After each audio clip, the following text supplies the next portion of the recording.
Just a beautiful day, literally in Boise, Idaho, on one of the great sports days of the year. I said this earlier, and I meant it.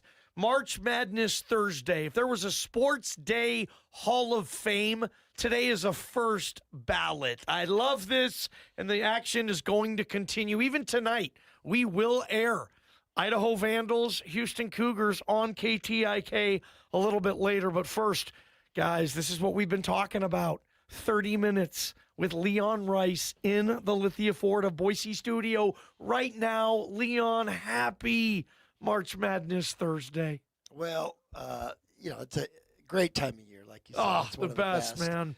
I can't believe they pulled off Dayton without me. I was really surprised that it all went through, and the Leon Rice Memorial Hotel. Yeah, exactly. I'm the dean of Dayton. You said it's the greatest. It really is. It's such a neat sporting event, and like for me, not neat right now. It's when Selection Sunday came on Sunday, it was like Christmas and Santa Claus didn't show up. It was, because you look at the last 4 years, we were three that we knew we were in. And even though you say that, you knew you were in, but one of them was, if Max doesn't make a half quarter at San Diego State, 100%. You never know how close you are. The picture's behind you right now, Leon. Oh, yeah, that's a classic. That shot. That's a great one. But, that's what I watch all these games on TV, different games leading up to it. And it's so funny to hear announcers, they talk like in the absolutes, like, well, that eliminates that team and that gets that team in. And like, you never know. You don't know. And this year was a crazy year in college basketball. And with comparing apples to oranges. And, I was pretty glad Miami, Ohio won. We were too. One quick kind of tournament question, March Madness memory question I have before we get down to the big stuff, Leon. But you've been in this tournament as David, as the little guy, and won. And then later on in your Gonzaga time, you guys turned into Goliath. Ooh, yeah. And you had to wear both, like you were the guy chasing them down, and then you had to play defense. It's hard being a 1, 2, or 3 seed, kind of getting rid of all this pressure. You don't want to be the team that loses early. Like, you've got a wide range of experience in this thing, man. And I remember the transition. Jim Herrick Sr. Walked by us after losing a game, and we're waiting to go out, and he told us, and we had moved into a higher seeds and that kind of thing. And we were all nervous and ready to walk out, and he says, "Fellas, it's a lot easier to be the hunter than the hunted." And you saw that today. I mean, remember the old days when 16-1 was a 40-point game? You could book it. It was just a 40-point game, and I mean that. And I think if you took Duke and Siena and played 100 times, that was the closest they could ever get. Wow. But they played a great game. They just ran did. out of some steam. And Duke's got pros, and they kind of wore them down. Yeah. Ballgame, I'm looking at Leon's bracket. He's got Houston beating Vandals tonight. He does? What? That's just because he's friends with Kelvin Sampson. Yeah. It's a monsoon thing. No, but that they're a heck of a team. I mean, not a lot of teams want to go up against Houston. No, I mean, you saw a little bit of that in Memphis a few years ago, kind of reminiscent teams, Memphis and Houston, that ilk. Right. What have the last 10 days been like, Leon, your focus with this program and kind of where you guys are right now? What's in your head?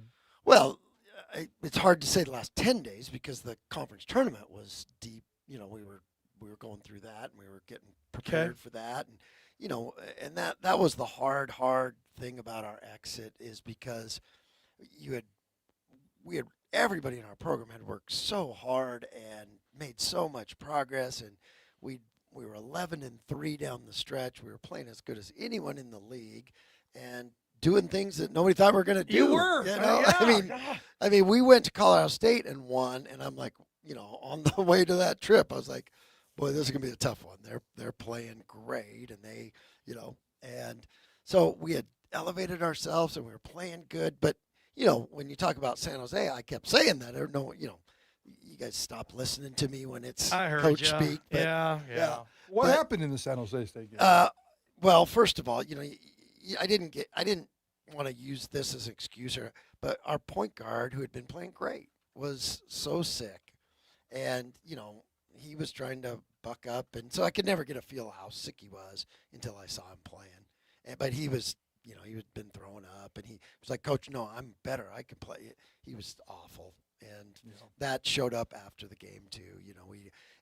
We just didn't have enough depth at guard. And you look back on our season, and it's funny because basketball's such a fine line, and you look at all those overtime games and those 1-point games and one possession games that we played in, and we were counting a lot. We lost Julian this year too. Yeah. And we were counting a lot on him, and it was such a tragedy and such a tough situation. It really affected us and our team, and obviously Julian. And so, you lose a guard that you were really counting on, and so it limited our depth.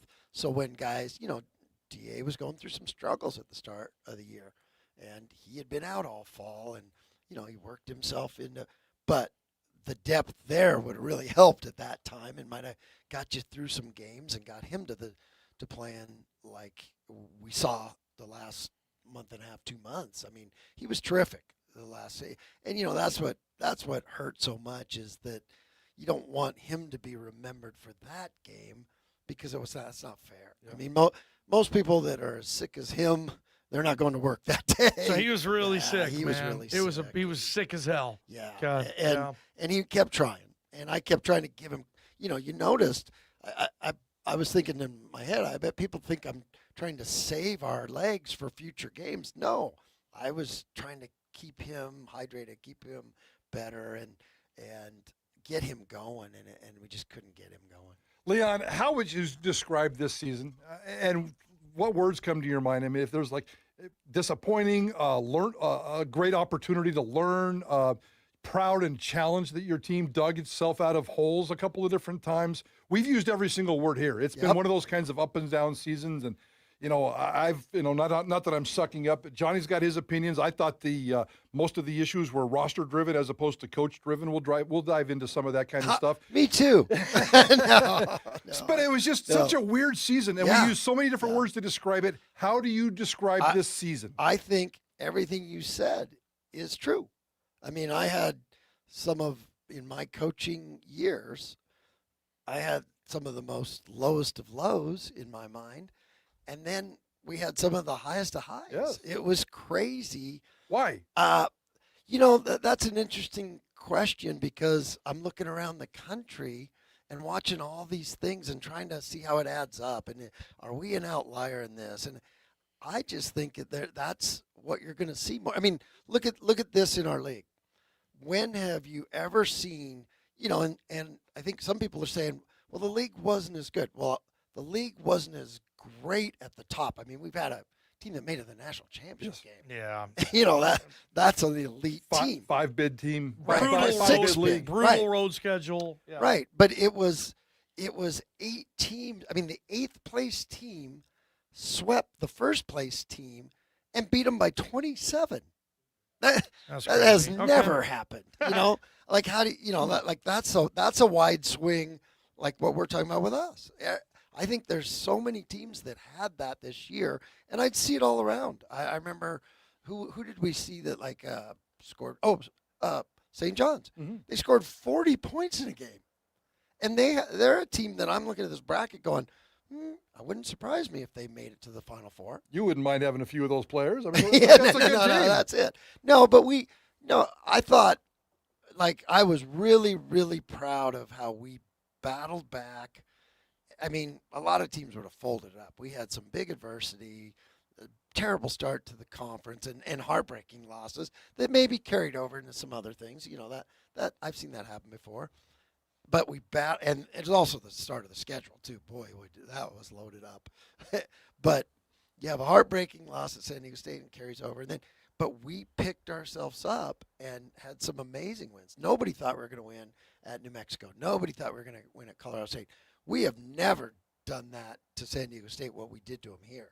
they threw in one Wow. at the buzzer. Yep. They got a 7-point play on a block out that I'm like, is that a flagrant? That looked like a block out. You've owned Yeah. Dutch. You have. Well, and I hope you remind him of this. yeah. Like, you do get the better end of Brian Dutcher. You have, Leon. No. You have a winning record against him lately. I mean, you certainly do. We have had a great rivalry and great respect for each other and great respect for each other's programs, and that's pretty neat. And it's really neat because the hardest thing to do in sports is sustain a high-level program.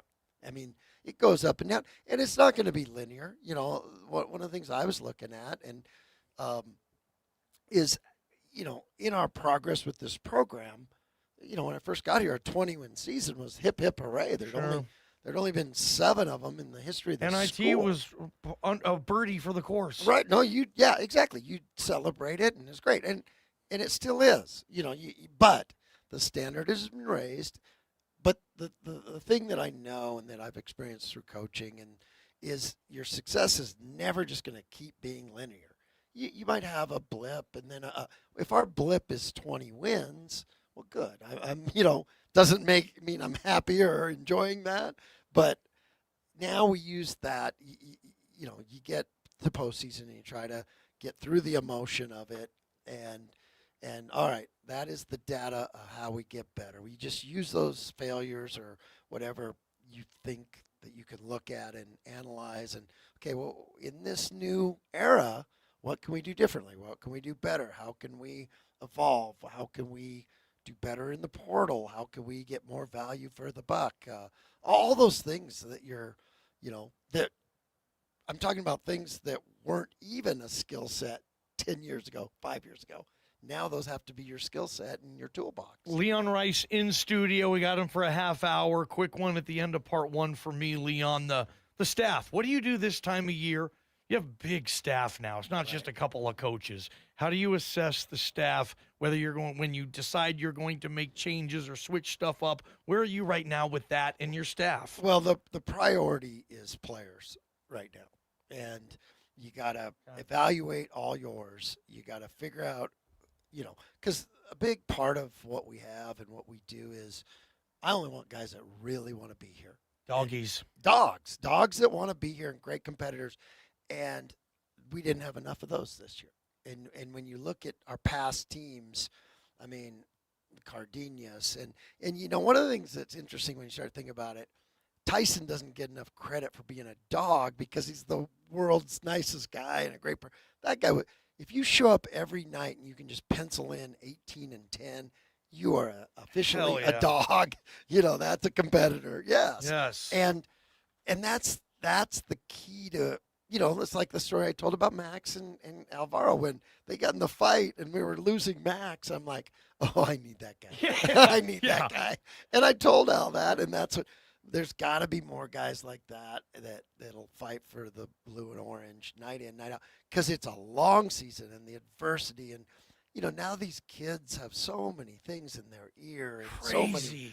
So many, and some kids, and I'm not talking about our team, I'm talking about the state of college basketball. A lot of them are chasing numbers, and a lot of them are chasing that next contract already. Oh. And so it's a hard thing to sort through, but you got to be able to identify the tough guys. And, we got some dogs in our program, and we got to keep those and then find out, if you're both feet in, we want you. If you're half in, half out, we don't want you. There's other places for you. No offense. We love you, but you're either all in with Boise State and you're all in with our program and our team first. And then, then we can do some special things again. Leon Rice, part 2 in the studio. Prater and the Ballgame. We'll be right back on KTIK, The Ticket. This is Ticket Traffic. Just got a report of an accident eastbound Chinden Boulevard just past 50th Street. The left lane is blocked, seeing some delays through there. Outbound connector easing up a bit. The slowdown start now at Cole Road. Continue through the Flying Y. Westbound I-84 really busy from Orchard through the Merge. Heavy into the 5-mile overpass. Got some busy traffic as well from Eagle Road all the way through the Garrity interchange. This report is sponsored by WeatherBug. Get the fastest local alerts and accurate 24/7 forecasts with WeatherBug. It's easy to use and provides real-time customizable alerts so the weather never takes you by surprise. Plan every day with confidence. Download the free WeatherBug app from the App Store now. Mike Prater here, and I say this all the time. I love downtown Boise, spend as much time downtown as possible, and one of my favorite hangs is probably one of your favorite hangs. Goldie's Breakfast Bistro and Goldie's Corner Bakery and Cafe.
Spa Sale or visit hottubandSwimSpaSale.com. If you need someone to take one for the team, maybe Greg Frank is available.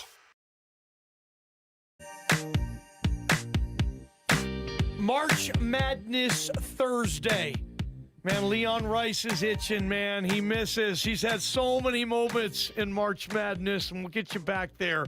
Leon Rice in studio with us here on Prater and the Ballgame. Leon, as we look into the 26-27, college basketball season. Coming.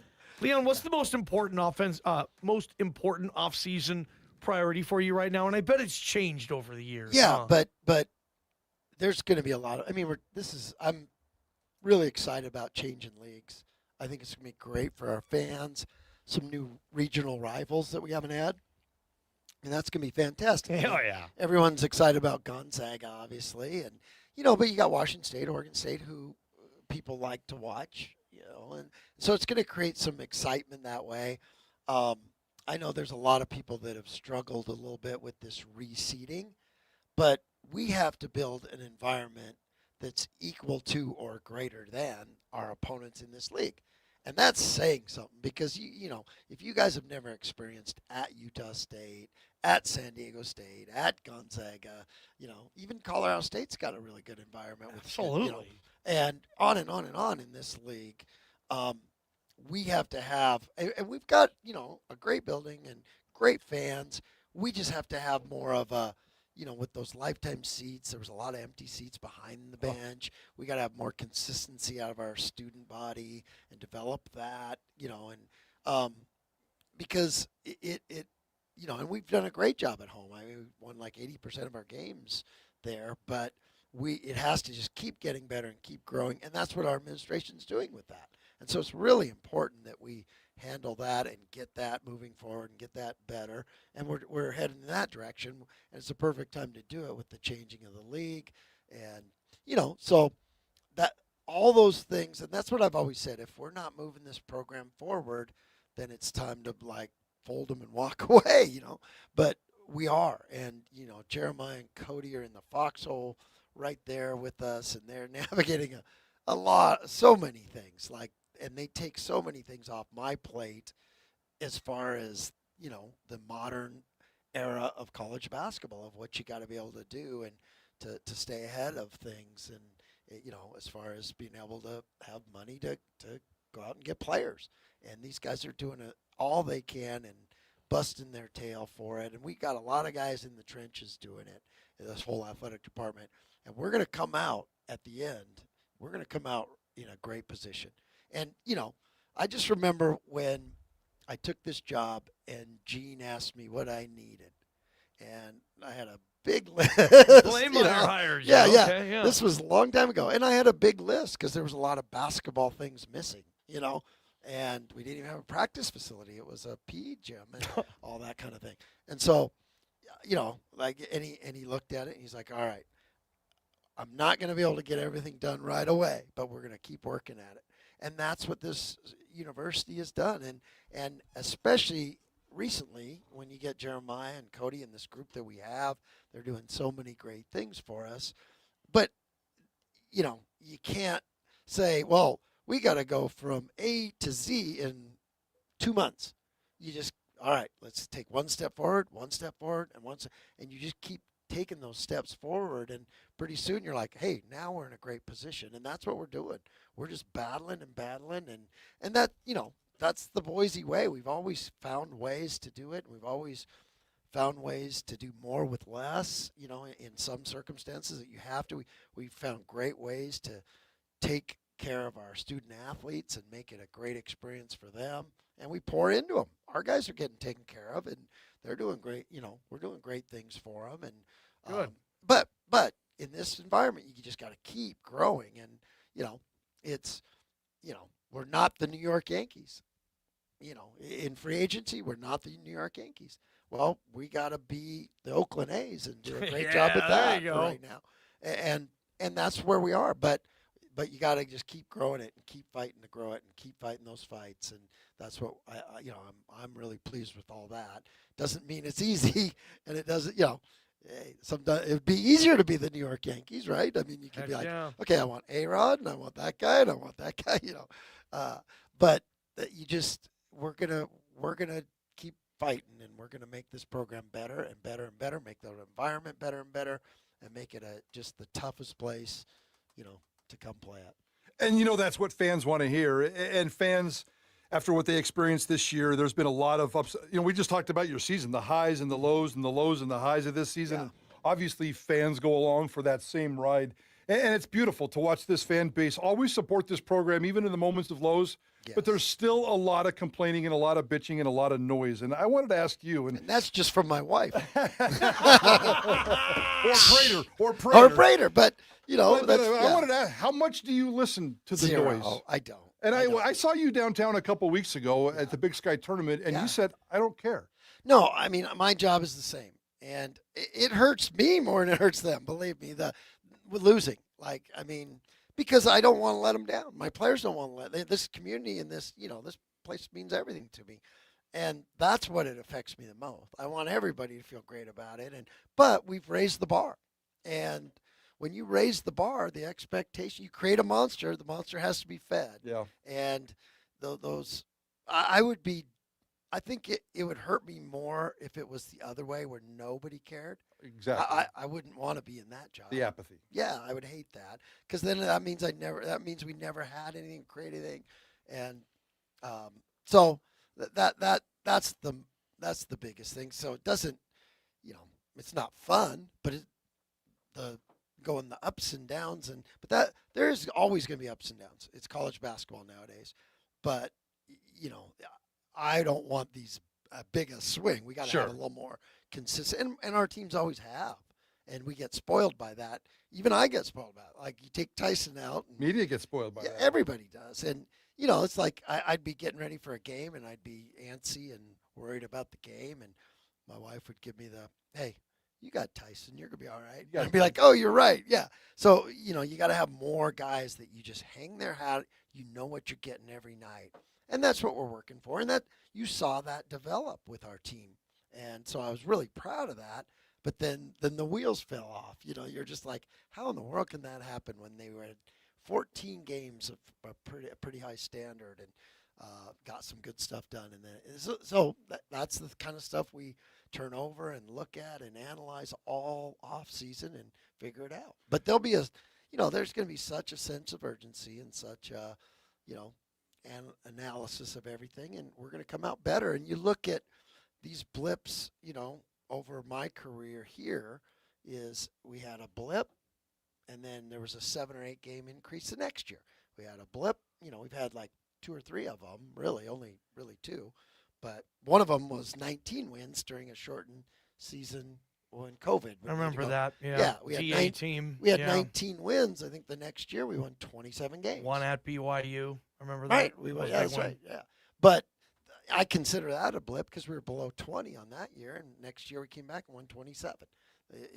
If we can have a great increase like that next year, then hey, here we go. And but I like what we got going on. I like, there's a good nucleus of guys here that we can retain and get us off to a great start. The portal doesn't open until April 7th, but there's a lot of preparation that goes into Sure. getting ready for that, and that's where we're at now. You ultimately answer to 2 people, Mrs. Rice, who you just referred to, and Jeremiah Dickey, and you guys have. Well, I answer to our community. Well, that's And true, I and that's and that leads. I That's answer to our people the that buy perfect lead into my tickets and- question here, yeah. because there are people in this community who want to change at head coach, and that's part of the noise. And you're a big boy; you can handle that. You've handled that for me for a couple years. I Right. actually behaved this year, but the noise out there does exist when you hear directly or through the grapevine or just having serious, mature adult conversations with Jeremiah Dickey or Mrs. Rice. What's your response when you hear that people want a head coaching change job here at Boise State? Well, I think back to years ago before Gonzaga had made it to the Final Four, and I remember on their message board there's some chatter about. That was your first mistake, reading the message board. Well, that was I was gone. I was here. Okay. But I was Okay. reading about Mark, and they had a blip year for them. Wow. Yeah. But yeah. but it's for them. It was 23 wins or something. Like our 20 win this year, maybe. And I just remember reading that, and there's a bunch of people on there saying, well, we need a new guy. I think Mark's got us as far as he can get us. And I remember thinking to myself, all right, if they're going to say this about Mark, it's coming. My day's coming. They're for sure. It's just POJ, part of the job, like we've talked about it. And guess what? I got to weather those storms, and I got to make us better.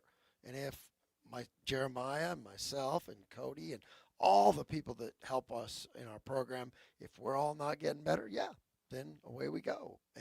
But I know this thing's gonna continue to grow and climb, and there's a lot of juice left in this tank of, you guys. I heard people tell me this year that you Yeah. were going to retire. I said that dude will go down fighting when he's 90 years old. Yeah, exactly. And coaches, we do. George Carl and I were talking about this. Coaches have a tendency to overstay there, but I'm not going to run it out where I'm just getting beat down, or I'm so behind the game, or I can't coach, or I can't reach players. And I reach this team. You hear coaches, I don't know, they're not listening to my voice. Yeah. These guys, we were 3rd in the nation in defensive rebound, and we were doing some great things, like I said, and it was just the consistency and maybe the depth and just like I said, sometimes there's a little bad break, you lose a player that you were counting on, and it's a fine line, and so those things can add up, and you win those overtime games. We're probably playing in this tournament right now. That's how crazy it is. Do you think Leon Rice again with us here? Do you think we've been fair? The community's been fair. The fans who want you out have been fair. Mike Prater has been fair. Johnny Ballgame, like, do you think we've given you a fair piece of the pie on this thing or no? I always, I remember saying something to my dad about, well, that's not fair. And he goes, fair is something that comes every year out to Nampa or out to, that's what fair is. Oh, the fair. The fair. Like, if you think you're going to find fair in life, well, son, you got some growing up to do. So who cares if it's fair? It doesn't matter, And, it sometimes it is fair. And you know what? The thing that I tell my players and about growth and about sometimes if something really stings you, well, you better look inside because maybe there might be some reality to it. If it, there's some things you look at and you're like, oh, that's ridiculous, but if there might be some things that are fair. There might be some things that aren't, but I don't overanalyze that. I'll look into it, but I'm not expecting fair from fans. That doesn't matter. My job is my job, and I gotta keep getting better at it. I gotta keep making my staff better. I gotta keep getting better players and making them. We have to be better than the sum of our parts to be a great team, and that's the key to being a great team. And we got to go out first of all and get really good parts, and then make them better. And that's what this offseason's about. Leon, you brought us a gift for the studio. Oh, yeah. I'm not sure what it is, and I'm not even sure I want to know what it is. It's a Speed racer. little speed racer doll. Yeah, it's a cool gift, but I'm going to tell you right now, I'll trade you this gift back for one other gift. Okay. I want Drew Fielder back next year, and I don't care who else is coming back. You and me both. Can you promise Johnny Ballgame and Mike Prater right now that Drew Fielder is coming back next year, and he will be the poster boy rock star of 26-27? I'll crawl across broken glass to make that happen. Yes, he will. I believe and that. The beauty of this place, though, it's unique. What a great story to have a Boise kid. Yeah. And he's a dog. He dog. qualifies as a dog. I'll give you that. No doubt. And everybody's feeling that way. Drew's feeling that way. But the great thing is this community feels that way. And this community gets behind this thing and helps us. And in this new era, that's important. And it makes a difference for all our sports and all our athletic department. And that's what, we're all on the same page. So keep that campaign rolling. Yeah, Fielder. Need him back. Leon, appreciate your time. This has been awesome. Hope you enjoy the rest of March Madness. Go get those dogs, Yes, we are building a kennel, and it is going to be, You got experience with the kennel, too, don't you? You got it. That's I right. do have one more quick little follow-up, Right. and I'm risking going way over time here. No worries. At one point in a press conference this year, somebody asked you who the leader of this team was, and you didn't flinch. You didn't hesitate. You said me. Yeah. Yeah, I think you even cut off the question. You said me. Yeah. And I would have a feeling if you were asked that question last year, you would have said Tyson Degenhardt. And If you Al, would- don't forget and Al. And if you would have asked 2 that years question ago. 2 years ago, Max and Tyson. Yeah. You don't want to answer that question with me. That's right. How do you fix that? Yeah. And that's where the guys that coming back, and we mentioned Drew. We get Drew back, he and I are going to be lockstep in, all right, this is your team. Because now he's earned the respect of his teammates. He's one of the hardest practicing guys now. Because at the first, that was what he had to get better at. And, you can't tell everybody to practice harder if you're not doing it. And so now he became one. And that's why you saw the big jump. That dude practices hard. Fell in love with that guy. And no, it starts there. And so we will have that next year. Let's get it going. Leon, appreciate you, man. All right, guys. Thank you. And that's why you listen to Idaho Sports Talk. Prater and the Ball.